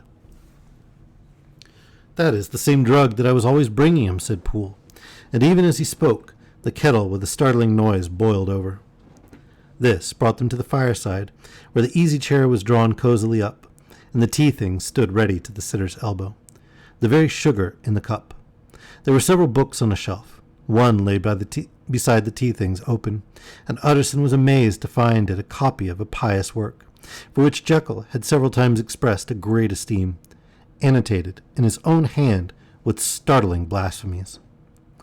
Next, in the course of the review of the chamber, the searchers came to the cheval-glass, into whose depths they looked with an involuntary horror. But it was so turned as to show them nothing but the rosy glow playing on the roof, the fire sparkling in 100 repetitions along the glazed front of the presses, and their own pale and fearful countenances stooping to look in. "This glass has seen some strange things, sir," whispered Poole. "And surely none the stranger than itself," echoed the lawyer in the same tones. "For what did Jekyll—" He caught himself up at the word with a start, and then conquering the weakness. "What could Jekyll want with it?" he said. "You may say that," said Poole. Next they turned to the business table. On the desk, among the neat array of papers, a large envelope was uppermost, and bore in the doctor's hand the name of Mr. Utterson. The lawyer unsealed it, and several enclosures fell to the floor. The first was a will, drawn in the same eccentric terms as the one which he had returned 6 months before, to serve as a testament in case of death, and as a deed of gift in case of disappearance. But in place of the name of Edward Hyde, the lawyer, with indescribable amazement, read the name of Gabriel John Utterson. He looked at Poole and then back at the paper, and last of all at the dead malefactor stretched upon the carpet. "My head goes round," he said. "He has been all these days in possession. He had no cause to like me. He must have raged to see himself displaced, and he has not destroyed this document." He caught up the next paper. It was a brief note in the doctor's hand, and dated at the top. "Oh, Poole," the lawyer cried. "He was alive and here this day. He cannot have been disposed of in so short a space. He must be still alive. He must have fled. And then, why fled, and how? And in that case, can we venture to declare this suicide? Oh, we must be careful. I foresee that we may yet involve your master in some dire catastrophe." "Why don't you read it, sir?" asked Poole. "Because I fear," replied the lawyer solemnly. "God grant I have no cause for it." And with that he brought the paper to his eyes and read as follows. "My dear Utterson, when this shall fall into your hands, I shall have disappeared. Under what circumstances I have not the penetration to foresee, but my instinct and all the circumstances of my nameless situation tell me that the end is sure and must be early. Go, then, and first read the narrative which Lanyon warned me he was to place in your hands, and if you care to hear more, turn to the confession of your unworthy and unhappy friend, Henry Jekyll." "There was a third enclosure?" asked Utterson. "Here, sir," said Poole, and gave into his hands a considerable packet sealed in several places. The lawyer put it in his pocket. "I would say nothing of this paper. If your master is fled or is dead, we may at least save his credit. It is now 10. I must go home and read these documents in quiet, but I shall be back before midnight, when we shall send for the police." They went out, locking the door of the theater behind them, and Utterson, once more leaving the servants gathered about the fire in the hall, trudged back to his office to read the 2 narratives in which this mystery was now to be explained. All right, this will be the last chapter we do today, and we'll finish the book tomorrow, I think, because we're actually just about 60% done with it. Dr. Lanyon's narrative. On the 9th of January, now 4 days ago, I received by the evening delivery a registered envelope addressed in the hand of my colleague and old school companion, Henry Jekyll. I was a good deal surprised by this, for we were by no means in the habit of correspondence. I had seen the man, dined with him indeed the night before, and I could imagine nothing in our intercourse that should justify formality of registration. The contents increased my wonder, for this is how the letter ran. 10th December, 1800. Dear Lanyon, You are one of my oldest friends, and although we may have differed at times on scientific questions, I cannot remember, at least on my side, any break in our affection. There was never a day when, if you had said to me, Jekyll, my life, my honor, my reason depend on you, that I would not have sacrificed my left hand to help you. Lanyon, my life, my honor, and my reason are all at your mercy. If you fail me tonight, I am lost.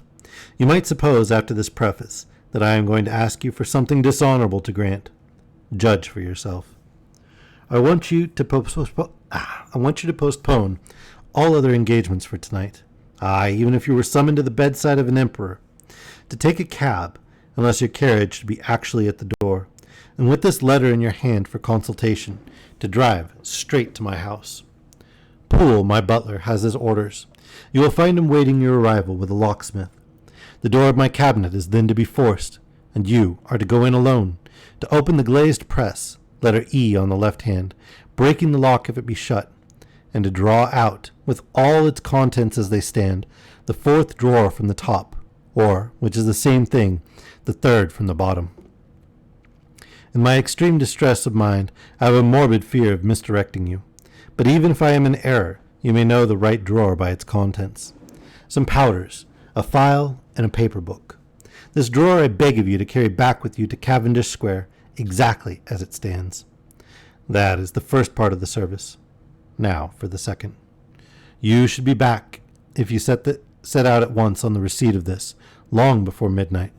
But I will leave you that amount of margin, not only in the fear of one of those obstacles that can neither be prevented nor foreseen, but because an hour when your servants are in bed is to be preferred for what will then remain to do.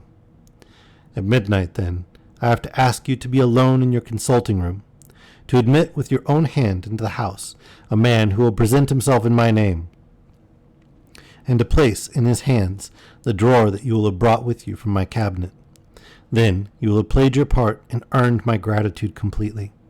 5 minutes afterward, if you must insist upon an explanation, you will have understood that these arrangements are of capital importance, and that by the neglect of one of them, fantastic as they must appear, you might have charged your conscience with my death or the shipwreck of my reason. Confident as I am that you will not trifle with this appeal, my heart sinks and my hand trembles at the bare thought of such a possibility. Think of me at this hour in a strange place, laboring under a blackness of distress that no fancy can exaggerate, and yet well aware that, if you will but punctually serve me, my troubles will roll away like a story that is told.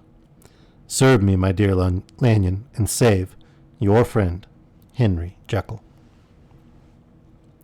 P.S. I had already sealed this up when a fresh terror struck upon my soul. It is possible that the post office may fail me, and this letter not come into your hands until tomorrow morning.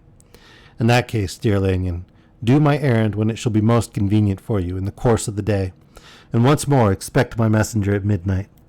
It may then be already too late, and if that night passes without event, you will know that you have seen the last of Henry Jekyll. Upon the reading of this letter, I made sure my colleague was insane, but till that was proved beyond the possibility of doubt, I felt bound to do as he requested. The less I understood of this farrago, the less I was in a position to judge of its importance, and an appeal so worded could not be set aside without a grave responsibility. I rose accordingly from table, got into a hansom, and drove straight to Jekyll's house. The butler was awaiting my arrival. He had received by the same post as mine a registered letter of instruction, and had sent at once for a locksmith and a carpenter. The tradesmen came while we were yet speaking, and we moved in a body to old Dr. Denman's surgical theatre, from which, as you are doubtless aware, Jekyll's private cabinet is most conveniently entered. The door was very strong, the lock excellent. The carpenter avowed he would have great trouble and have to do much damage if force were to be used, and the locksmith was near despair. But this last was a handy fellow, and after 2 hours' work, the door stood open. The press marked E was unlocked, and I took out the drawer, had it filled up with straw and tied in a sheet, and returned with it to Cavendish Square. Here I proceeded to examine its contents. The powders were neatly enough made up, but not with the nicety of the dispensing chemist, so that it was plain that they were of Jekyll's private manufacture. and when I opened one of the wrappers, I found what seemed to me a simple crystalline salt of a white color. The phial to which I had next turned my attention might have been about half full of a blood-red liquor, which was highly pungent to the sense of smell, and seemed to me to contain phosphorus and some volatile ether. At the other ingredients I could make no guess. The book was an ordinary version book and contained little but a series of dates. These covered a period of many years, but I observed that the entries ceased nearly a year ago, and quite abruptly. Here and there a brief remark was appended to a date, usually no more than a single word, double occurring perhaps 6 times in a total of several hundred entries, and once, very early in the list and followed by several marks of exclamation, total failure. All this, though it whetted my curiosity, told me little that was definite. Here were a phial of some salt, and the record of a series of experiments that had led, like too many of Jekyll's investigations, to no end of practical usefulness. How could the presence of these articles in my house affect either the honor, the sanity, or the life of my flighty colleague? If his messenger could go to one place, why could he not go to another? And even granting some impediment, why was this gentleman to be received by me in secret? The more I reflected, the more convinced I grew that I was dealing with a case of cerebral disease, and though I dismissed my servants to bed, I loaded an old revolver that I might be found in some posture of self-defense. 12 o'clock had scarce rung out over London, ere the knocker sounded very gently on the door. I went myself at the summons, and found a small man crouching against the pillars of the portico. "Are you come from Dr. Jekyll?" I asked. He told me yes by a constrained gesture, and when I had bidden him enter, he did not obey me without a searching backward glance into the darkness of the square. There was a policeman not far off, advancing with his bull's eye open, and at the sight I thought my visitor started and made greater haste. These particulars struck me, I confess, disagreeably, and as I followed him into the bright light of the consulting room, I kept my hand ready on my weapon. Here at last I had a chance of clearly seeing him. I had never set eyes on him before, so much was certain.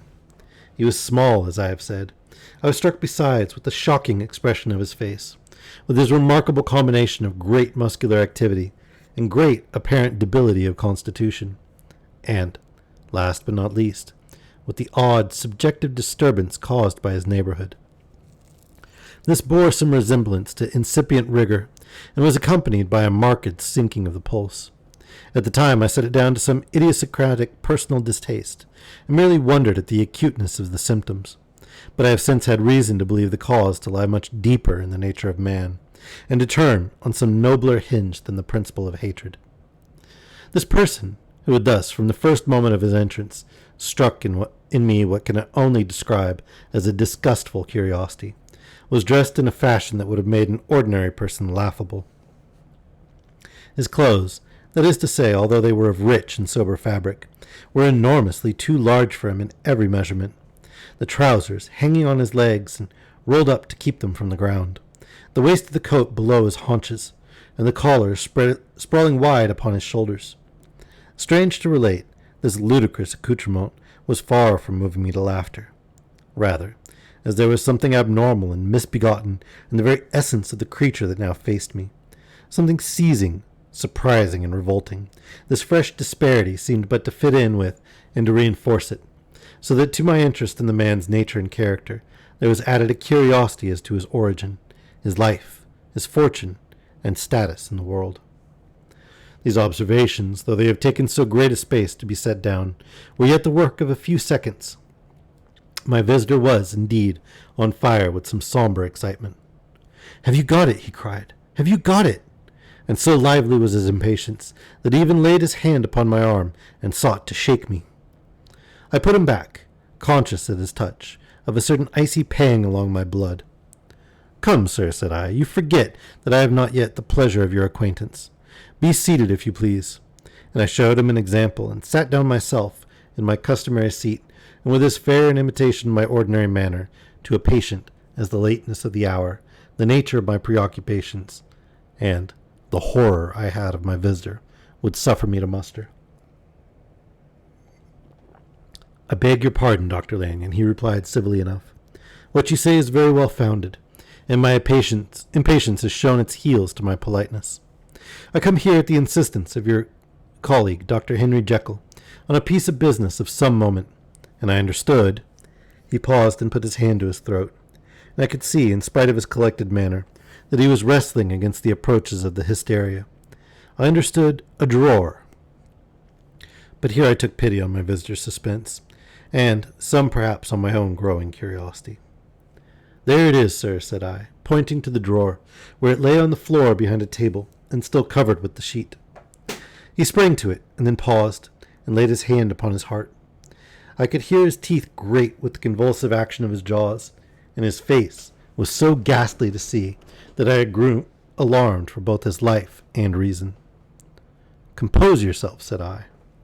He turned a dreadful smile to me, and as if with the decision of despair, plucked away the sheet. At sight of the contents, he uttered one loud sob of such immense relief that I sat petrified. And the next moment, in a voice that was already fairly well under control, "Have you a graduated glass?" he asked. I rose from my place with something of an effort and gave him what he asked. He thanked me with a smiling nod, measured out a few minims of the red tincture, and added one of the powders. The mixture, which was at first of a reddish hue, began in proportion as the crystals melted to brighten in color, to effervesce audibly, and to throw off small fumes of vapor. Suddenly, and at the same moment, the ebullition ceased, and the compound changed to a dark purple, which faded again more slowly to a watery green. My visitor, who had watched these metamorphoses with a keen eye, smiled, set down the glass upon the table, and then turned and looked upon me with an air of scrutiny. "And now," said he, "to settle what remains. Will you be wise? Will you be guided? Will you suffer me to take this glass in my hand, and to go forth from your house without further parley? Or has the greed of curiosity too much command of you? Think before you answer, for it shall be done as you decide. As you decide, you shall be left as you were before, and neither richer nor wiser, unless the sense of service rendered to a man in mortal distress may be counted as a kind of riches of the soul. Or, if you shall so prefer to choose, a new province of knowledge, new avenues to fame and power shall be laid open to you, here, in this room, upon that instant, and your sight shall be blasted by a prodigy to stagger the unbelief of Satan." "Sir," said I, affecting a coolness that I was far from truly possessing, "you speak enigmas, and you will perhaps not wonder that I hear you with no very strong impression of belief. But I have gone too far in the way of inexplicable services to pause before I see the end." "It is well," replied my visitor. "Lanyon, you remember your vows. What follows is under the seal of our profession. And now, you, who have so long been bound to the most narrow and material views, you who have denied the virtue of transcendental medicine, you who have derided your superiors, behold." He put the glass to his lips and drank at one gulp. A cry followed. He reeled, staggered, clutched at the table and held on, staring with injected eyes, gasping with open mouth. And as I looked, there came, I thought, a change. He seemed to swell. His face became suddenly black, and the features seemed to melt and alter. And the next moment I had sprang to my feet and leaped back against the wall, my arms raised to shield me from that prodigy, my mind submerged in terror. "Oh God!" I screamed. "Oh God!" again and again. For there, before my eyes, pale and shaken, and half fainting, and groping before him with his hands, like a man restored from death, there stood Henry Jekyll. What he told me in the next hour, I cannot bring my mind to set on paper. I saw what I saw, I heard what I heard, and my soul sickened at it. And yet now, when that sight is faded from my eyes, I ask myself if I believe it, and I cannot answer. My life is shaken to its roots. Sleep has left me. The deadliest terror sits by me at all hours of the day and night, and I feel that my days are numbered, and that I must die, and yet I shall die incredulous. As for the moral turpitude that man unveiled to me, even with tears of penitence, I cannot, even in memory, dwell on it without a start of horror.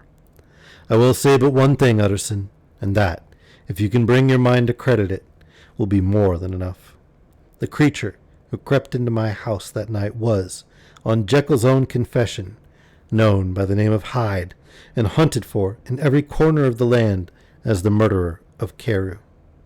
Signed, Hasty Lanyon.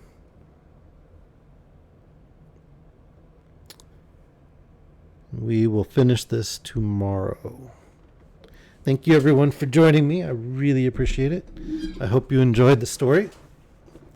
And I need some more suggestions. So if anybody has any requests, please put them in the book request channel in the Discord. And this, whoops, I gotta be in the right one. That is the Discord link. So click that and you'll be able to join the community Discord and chat with us, play some games with us, request books, talk about the books that we've read, all that good stuff. All right. Let's see. And Alex's plug is up, so we'll go ahead and rate him. As per usual. Would help if I spelled it correctly. You're welcome, Bella. I'm glad you enjoyed it. Hope little dude enjoyed it too. Alex plug. And away we go.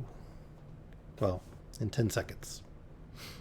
5, 4, 3, 2, 1. And there we go.